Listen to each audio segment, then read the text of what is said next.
My first introduction to muscle testing was way back in 1969 when I was working as a remedial masseur backup for an osteopath in Coventry. He'd gone to America to do a talk on sports injuries. He was working with rugby players at that time, and he'd done a part of the seminar was a man called Dr. George Goodhart, and his presentation was on muscle testing. This so impressed my employer. When he came home, he had a muscle testing manual and started to do some of the muscle tests on me. The result of those tests I'd done at 19, I was fairly fit. I'd done some weight training, that sort of thing in that time.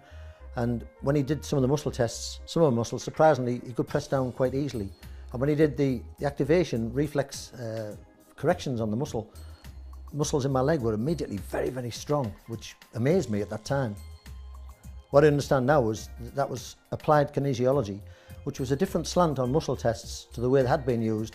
Many years before, the main Bible on muscle testing was Kendall and Kendall, and what they were doing was primarily testing the strength of a muscle so that if someone had had an injury, they could prove how much of a dysfunction in grades that the person's lost as a result of that injury to try and make some claims for compensation. Dr. Goodhart's approach was very, very different because he was linking together meridians, lymphatics, neurovasculars, origin insertion work, which was primarily the research of Dr. Bennett and Chapman's reflexes that actually reflexogenically affected the muscles, and he wanted that all into one bundle.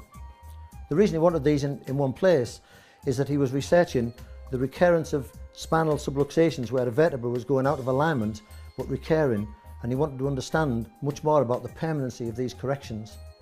So this research led him over the 60s and into the 70s to build a model called applied kinesiology. As a spin-off of that, him and Dr. John Thea, who was his co-worker, developed a system where they could actually teach the clients at home some home care postural muscle checks that could sort of make the corrections last longer that the chiropractors were actually making at that time.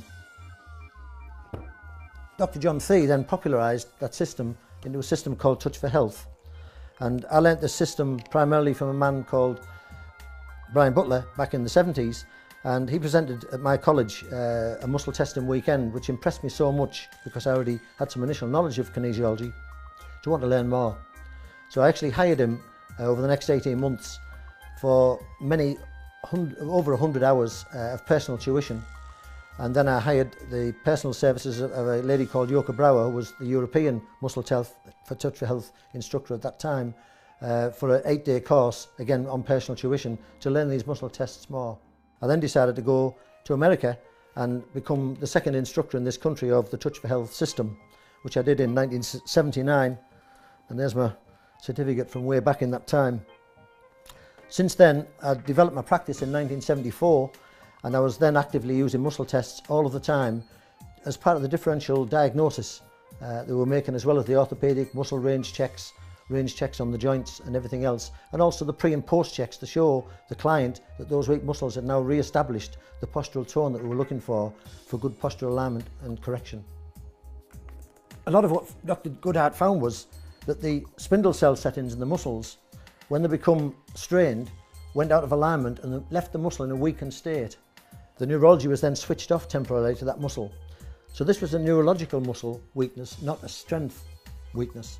And so it was tested very lightly, as opposed to the Kendall and Kendall method, which was actually graded to see how strong you were and pushing with a lot of force to grade that strength.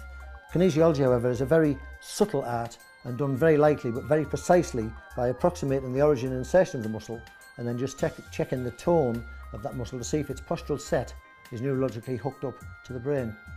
And some of the corrections that we can start to use in here, we can alter the spindle cell settings by manual pressure.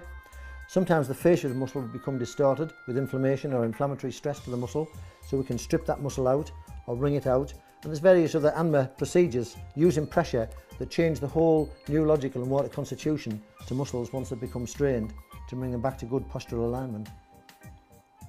So that's how we use muscles as part of our differential diagnosis in the analysis of man the upright bipedal.